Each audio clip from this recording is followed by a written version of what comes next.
ٹیلی کام sector کے 3 حصے ہیں.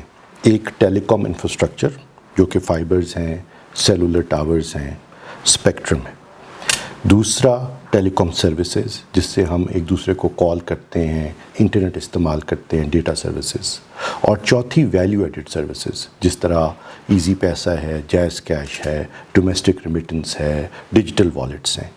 اسی طرح او ٹی ٹی سروسز ہیں جو کہ آپ انٹرٹینمنٹ کو ویو کر سکتے ہیں، آپ ایجوکیشن حاصل کر سکتے ہیں، ٹک ٹاک ہے، فیس بک ہے، ایٹسیٹرا. تو اس سیکٹر کے 3 حصے ہیں اور تینوں حصوں میں انویسٹمنٹ کی بہت بڑی اپرچونٹی ہے. پاکستان چائنا کے لیے بہت بڑا ایک ٹرانزٹ ٹریفک کا راؤٹ بن سکتا ہے اور اس ٹیلی کام انفراسٹرکچر میں انویسٹمنٹ کی بہت گنجائش ہے اور اس میں بہت ویلیو ہے for someone to come and invest.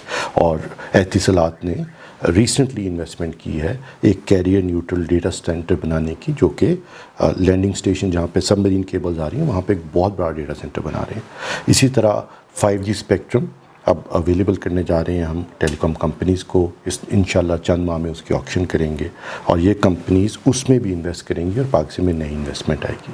اسی طرح 5G سروسز کے ساتھ نئے ہینڈ سیٹس آئیں گے اور نئی طرح کی اپلیکیشنز انیبل ہوں گی. اور وہ جو ٹیلی کام کا ایک پرانا کانسیپٹ تھا کہ اس کے تھرو صرف لوگ جس کو کال کر سکتے ہیں یا ڈیٹا سے یا SMS سے کمیونیکیٹ کر سکتے ہیں، وہ تو اب بالکل بدل گیا ہے. اب ٹیلی کام کمپنیز کے تھرو لوگ ایک دوسرے کو پیسے بھیج سکتے ہیں، ویڈیوز دیکھ سکتے ہیں، کانٹینٹ کریٹ کر سکتے ہیں.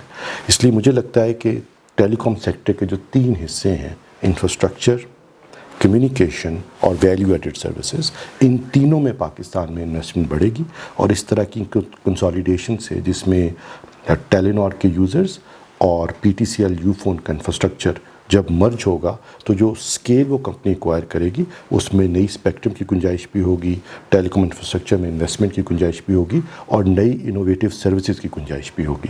تو ایکچولی ایک بہت ہی خوشائند بات ہے پاکستان کے لیے کہ یہ مرجرز ہو رہے ہیں، کنسالیڈیشن ہو رہی ہے اور انشاءاللہ اس سے نئی انویسٹمنٹ بھی پاکستان میں آئے گی.